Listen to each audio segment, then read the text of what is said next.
यहाँ पे एक डिफरेंशियल इक्वेशन दे रखी है और इस डिफरेंशियल इक्वेशन को सॉल्व करना है मेथड ऑफ ऑपरेशनल फैक्टर्स, इस मेथड से इसको सॉल्व करना है। ठीक है, तो इसमें हमें क्या करने पड़ेंगे, क्वेश्चन को सॉल्व करने के लिए प्रैक्टिस करनी पड़ेगी ऑपरेशनल फैक्टर्स की। ऑपरेशनल फैक्टर्स का मतलब क्या है, सबसे पहले यहाँ पे जो डिफरेंशियल इक्वेशन दे रखी है, इस डिफरेंशियल इक्वेशन को इस फॉर्म में हम लिखेंगे। यहाँ पे x को हमने सेम लिखा, d2 बाई dx2 को हमने लिखा d2, और इस y को हमने यहाँ पे बाहर निकाल लिया। ठीक है, अब यहाँ पे क्या बचा, प्लस ये 1 माइनस एक्स, इसको 1 माइनस एक्स लिखा हमने, और डी बाई डी एक्स को हमने क्या लिखा, डी, और माइनस वाई बाहर किया हुआ है तो यहाँ पे 1 लिखेंगे, और यहाँ पर क्या बचेगा, ई टू दी पावर एक्स, ये हो गया। ठीक है, यहाँ पर ये आएगा देखो x, ये d2, और प्लस d की इधर से राइट पे लिखा तो राइट से ही मल्टीप्लाई करेंगे हम इसकी, तो d की 1 से करेंगे, ये आएगा d, माइनस यहाँ पर इसको लिखेंगे x d, और minus 1 y is equal to e to the power x। अब इसमें से हम कॉमन करेंगे, इसमें से कॉमन क्या हो सकता है, इसमें से अगर हम देखें इसमें से d कॉमन हो जाएगा, तो d कॉमन करके यहाँ पे क्या बचेगा, यहाँ पे ये d बचेगा। ठीक है, तो एक्स डी प्लस डी ये बचा, बाहर हमने डी कर लिया ना, तो यहाँ पे 1 लिखेंगे हम, यहाँ पे 1 आएगा, माइनस इसमें से कुछ भी कॉमन नहीं है तो 1 कॉमन करेंगे, यहाँ पर ये आएगा एक्स डी प्लस 1, और y is equal to e to the power x. अब यहाँ पर एक्स डी प्लस 1 को हम कॉमन कर लेंगे, एक्स डी प्लस 1 को कॉमन करेंगे तो यहाँ पे क्या बचेगा, डी माइनस 1, और ये y is equal to e to the power x. यहाँ पर ये बना हमारा। ठीक है, अब यहां बनने के बाद हमें ये देखना है कि जो ये जो फैक्टर्स किए हैं, क्या यहाँ पे कॉम्यूटेटिविटी अप्लाई हो सकती है, मतलब क्या हम d माइनस 1 को पहले और x d प्लस 1 को बाद में लिख सकते हैं, तो ये चीज चेक करनी पड़ेगी। सबसे पहले तो हम क्या करेंगे, इसी को सिंप्लीफाई करके देखेंगे कि ये बनता है या नहीं बनता, पहले इसी को सिंप्लीफाई करके देखते हैं एक बार। ठीक है, तब आपको समझ आएगा कि ऑपरेशनल फैक्टर्स क्या होते हैं, एक्स डी प्लस 1, और यहां पर हमने लिखा इसमें d माइनस 1, यहां पे इसको लिखेंगे पहले एक्स डी को उसके साथ लिखेंगे तो ये आएगा एक्स डी, और ये आपका डी माइनस 1, 1 से मल्टीप्लाई करेंगे तो ये डी माइनस 1, यहां पे देखो एक्स को तो हमने सेम लिखा, ये आएगा आपका डी टू, और माइनस एक्स डी की 1 से करेंगे तो ये आएगा एक्स डी और प्लस डी माइनस 1। अब इसको मैच करके देखते हैं इसके साथ, देखो एक्स डी टू आपके पास है, माइनस एक्स डी आपके पास है, डी और माइनस 1 ये आपके पास है, मतलब जब इसको इसके साथ सिंप्लीफाई करेंगे तो ये हमारा पूरा बन जाएगा। इसका मतलब ये ऑपरेशनल फैक्टर्स हमारे सही बने हैं। लेकिन अगर मैं यहां पर ऑर्डर चेंज करता हूं, डी माइनस 1 को पहले लिखता हूं और एक्स डी प्लस 1 को बाद में लिखता हूं, तो क्या तब भी ये सिंप्लीफाई करके यही बन जाएगा। तो यहाँ डी माइनस 1 को हमने यहां पे लिखा और एक्स डी प्लस 1 को हमने यहां पे लिखा। ठीक है, तो डी के साथ इसको लिखते हैं, पहले ये आएगा डी एक्स डी और प्लस 1, फिर माइनस 1 से मल्टीप्लाई करेंगे तो सेम लिखेंगे, ये आएगा एक्स डी माइनस 1, और डी का मतलब यहाँ पे है डिफरेंशिएशन। इसका जो डिफरेंशिएशन है यहाँ फर्स्ट और सेकंड मान के करेंगे प्रोडक्ट रूल से, जैसे आप 12th में करते थे। तो यहाँ फर्स्ट वाले को सेम लिखेंगे, डी का d2 हो जाएगा और d सेम रहेगा, x का 1 हो जाएगा, तो यहाँ पर क्या बचेगा, d बचेगा। अब d की 1 से करेंगे तो यहाँ पर क्या आएगा, d आएगा माइनस, ये आपका है एक्स डी माइनस 1। अब इसको सिंप्लीफाई करें, ये x d two, d plus d कितना हो जाएगा आपका 2d, और माइनस ये एक्स डी और माइनस 1।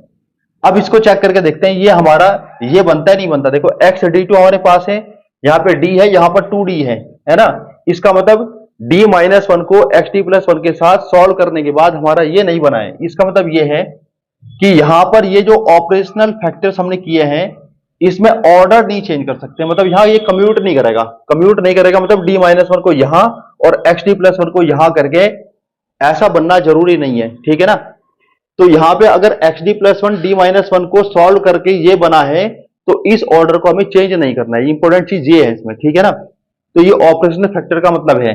ऑपरेशनल फैक्टर का मतलब ये है कि यहाँ पे ये जो फैक्टर्स हमने किए हैं इनका ऑर्डर हमें चेंज नहीं करना। ठीक है ना, अब इसमें करना क्या है, अगला स्टेप इसमें क्या होगा, यहाँ पे जो d माइनस 1 वाई है इसको हम कुछ नया मान लेंगे, जैसे हमने इसको क्या मान लिया वाई, d माइनस 1 वाई को हमने क्या मान लिया, v मान लिया सपोज। ठीक है, अब अगर इसको v सपोज करेंगे तो यहाँ पर क्या बचेगा, ये आएगा x d plus 1 into v is equal to e to the power x. v के अंदर मल्टीप्लाई करेंगे तो ये आएगा x dv और plus v is equal to कितना, e की पावर x। ठीक है ना, इसको हमने क्या सपोज किया, इसको v सपोज कर लिया, और v सपोज करने के बाद हमने इसकी मल्टीप्लाई कर दी इस तरह से। इस dv को क्या लिख सकते हैं, इसको लिख सकते हैं हम dv बाई dx और plus v is equal to कितना, e की पावर x। यहाँ इस x को हम क्या करेंगे, यहाँ पे इसका dv बाई dx का कोफिशिएंट 1 बनाने के लिए x से डिवाइड कर देंगे इसको, तो ये आएगा dv बाई dx इस ये plus 1 upon x v is equal to e to the power x upon x। अब यहां के बाद क्या करना है, ये देखो ये लीनियर डिफरेंशियल इक्वेशन है, यहां पर इसको हम क्या बोलेंगे p और इसको क्या बोलेंगे यहां पर q, है ना। अब इसको सिंप्लीफाई करने के लिए, सॉल्व करने के लिए इस डिफरेंशियल इक्वेशन को इंटीग्रेटिंग फैक्टर निकालेंगे और e की पावर में यहां पे p का इंटीग्रल करेंगे हम e की पावर। अब p हमारा यहां पर कितना है 1 अपॉन x, तो यहां पर हमने इसको लिखा 1 अपॉन x dx और 1 अपॉन x का इंटीग्रल क्या आएगा log x, और यहां पे इसका बेस e है तो e से e मैच करेगा, log हमारा कैंसिल हो जाएगा, इंटीग्रेटिंग फैक्टर हमारा क्या निकला x। यहां पे सॉल्यूशन जब इसका लिखेंगे तो वैल्यू किसके निकलेगी v की, तो सॉल्यूशन में हम क्या लिखेंगे, इसके सॉल्यूशन में लिखेंगे v into integrating factor is equal to integral of q into integrating factor dx और प्लस c। अब v हमारा यहां पर क्या है, v हम यहां पे क्या लिख सकते हैं, v लिख सकते हैं इसको, है ना। अभी लिखेंगे पहले v को, अभी v लिख लेते हैं। इंटीग्रेटिंग फैक्टर हमारा x है, इसको x लिखेंगे, और q हमारा यहां पे e की पावर x अपॉन x, ये आएगा e to the power x upon x into integrating factor हमारा यहां पर कितना है x, और ये dx और प्लस c। अब x से x हमारा हो जाएगा कैंसिल, v को यहां पर क्या लिखेंगे d minus one into y, और ये हमारा कितना है यहाँ पे x is equal to e की पावर x का इंटीग्रल कितना आएगा e की पावर x और प्लस ये आएगा c, ये ठीक है। अब क्या कर सकते हैं, इसको x से हम डिवाइड कर सकते हैं, यहां पे क्या बचेगा, यहां पे बचेगा d माइनस वन ये y is equal to e to the power x upon x और प्लस c अपॉन x। जहां पे हमने c सपोज किया, यहाँ पे c1 भी मान सकते हैं c भी मान सकते हैं, इससे कोई फर्क नहीं पड़ेगा, ठीक है।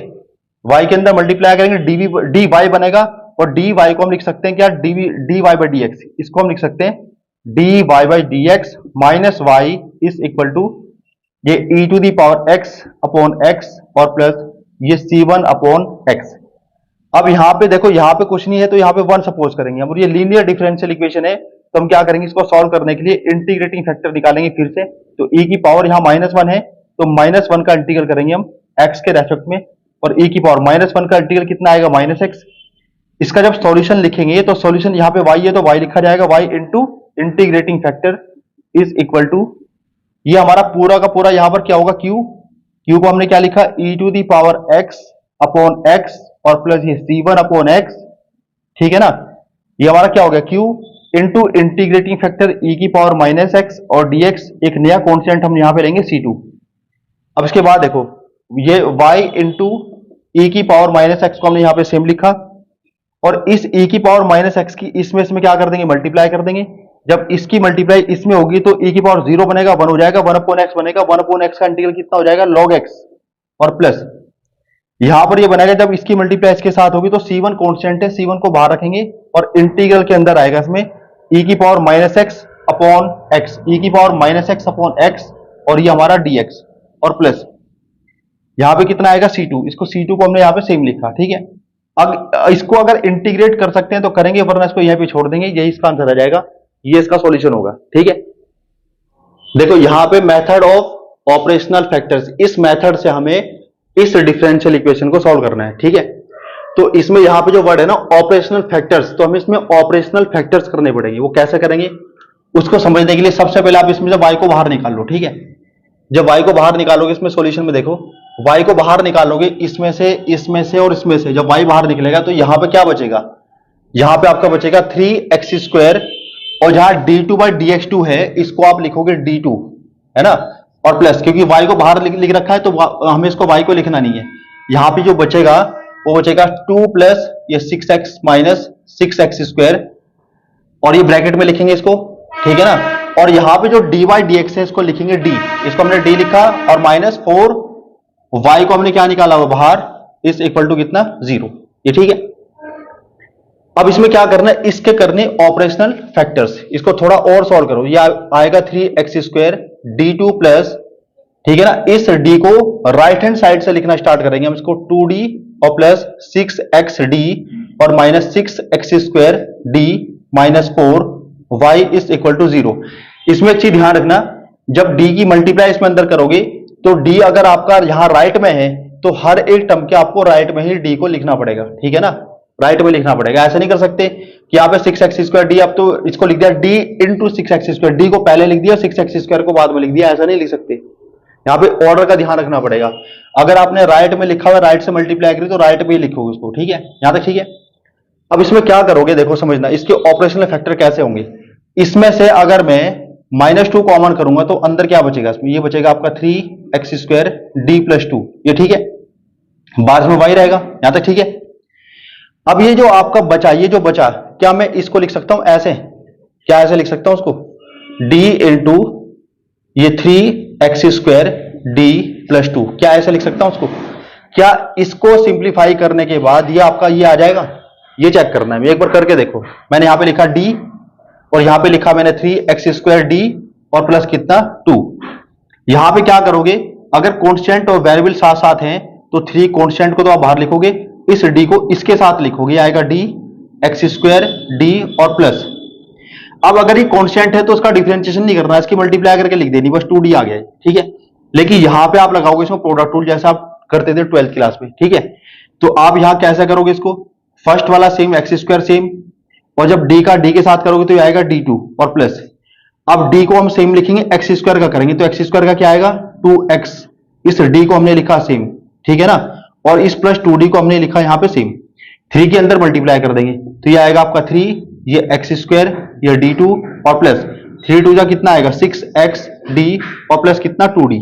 अब ये चेक करो, ये 3x² d2, ये आपका 2d और ये 6xd, मतलब यहां पे इसको सिंप्लीफाई करके ये चीज बन रही है ना। इसका मतलब यह है कि मैं इसको ऐसे लिख सकता हूं, ये ठीक है। अब यहां पे अगर ध्यान से देखोगे तो 3x² d + 2 ये आपका सेम बन चुका।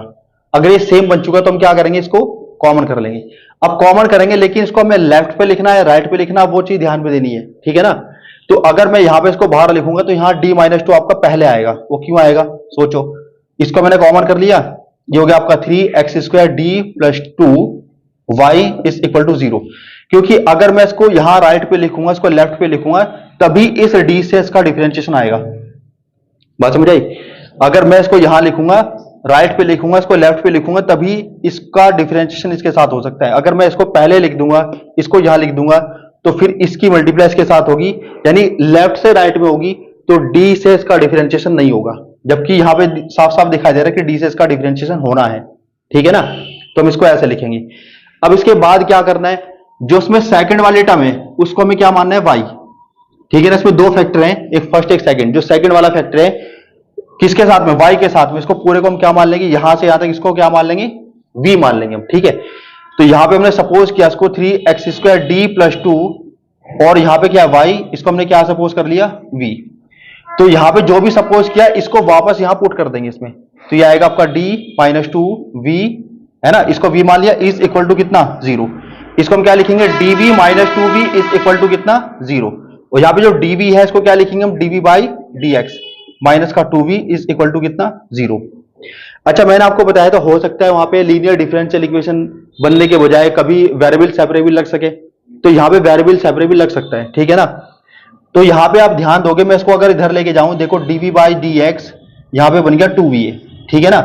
और यहां पे वेरिएबल सेपरेबल का मतलब यह है कि v को अलग कर लेंगे हम, x को अलग कर लेंगे। तो मैं ऐसे लिख सकता हूं क्या इसको, 1/v dv is equal to कितना 2dx, ऐसे लिख सकते हैं इसको।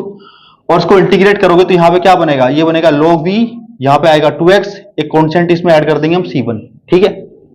यहां से v निकालेंगे तो उसका बेस क्या है e, तो v जो निकलेगा वो निकलेगा e⁻² 2x और प्लस कितना c1, ठीक है। इसको और क्या लिख सकते हो, इसको ऐसे लिख सकते हो v is equal to e⁻²2x और e की पावर कितना c1, ऐसे लिख सकते हो, ठीक है। और e की पावर c1 एक कांस्टेंट है, इसको नया नाम दे सकते हो कोई, इसको c भी लिख सकते हो या c2 c3 कुछ भी लिख सकते हो, एक नया नाम दे सकते हो कांस्टेंट को, ठीक है ना। तो अगर मैं इस पूरे को c मान लूं तो उसको लिख सकते हैं c e⁻²x, ये क्लियर है। तो मैंने ऐसे लिख दिया, इसको v हमने निकाल दिया। अब यहां पे इस v की वैल्यू को यहां इसको वापस रखेंगे हम, तो ये आएगा आपका 3, ये x², यहां पे d + 2, ठीक है ना। और यहां पे इसके साथ में क्या है y इज इक्वल टू कितना c e⁻²x, ये बात क्लियर है यहां तक। इस y के अंदर मल्टीप्लाई करेंगे तो क्या बनेगा 3x², ये बनेगा dy और प्लस कितना बनेगा 2y इज इक्वल टू सी ई की पावर कितना 2x। यहां तक ठीक है। इस dy को हम क्या लिख सकते हैं, ये हमने लिखा 3x स्क्वायर, dy को हमने लिखा यहां पे dy बाई dx और प्लस कितना ये आएगा 2y इज इक्वल टू सी ई की पावर 2x। यहां तक ठीक है। अच्छा निकालना तो मेनली हमें निकालना क्या है, निकालना है y या फिर x और y में सॉल्यूशन मतलब डिफरेंशियल कोफिशिएंट को खत्म कर देना, एलिमिनेट कर देना, ठीक है। तो अगर मैं यहां पे 3x स्क्वायर से इसको डिवाइड कर दूं तो क्या बनेगा, यहां पे dy बाई dx के कोफिशिएंट को 1 बनाने के लिए मुझे 3x स्क्वायर से क्या करना पड़ेगा, इसको डिवाइड करना पड़ेगा। अगर मैं 3x स्क्वायर से इसको डिवाइड करूंगा तो यहां क्या बनेगा, ये आपका बनेगा dy बाई dx और प्लस ये बनेगा 2 upon 3x square y is equal to c e की पावर 2x अपॉन यह आएगा 3x स्क्वायर। यहां तक ठीक है। अब यहां पे क्या कर सकते हैं, यहां पे निकाल सकते हैं इसमें इंटीग्रेटिंग फैक्टर। देखो इंटीग्रेटिंग फैक्टर क्यों, क्योंकि लीनियर डिफरेंशियल इक्वेशन है, dy बाई dx ये आपका p बन जाएगा, ये किस फॉर्म में है, ये आपका p और ये आपका क्या है, ये आपका q, ठीक है ना। तो ये लीनियर डिफरेंशियल इक्वेशन है। सॉल्व करने के लिए क्या करेंगे, इसमें हम इंटीग्रेटिंग फैक्टर निकालेंगे। इंटीग्रेटिंग फैक्टर कैसे निकलेगा, e की पावर में हम इसको इंटीग्रेट करेंगे 2 अपॉन 3x स्क्वायर dx। बताओ कितना आएगा, 2 अपॉन 3 तो रहेगा कांस्टेंट और 1 अपॉन x स्क्वायर का इंटीग्रल क्या आएगा माइनस 1 अपॉन x।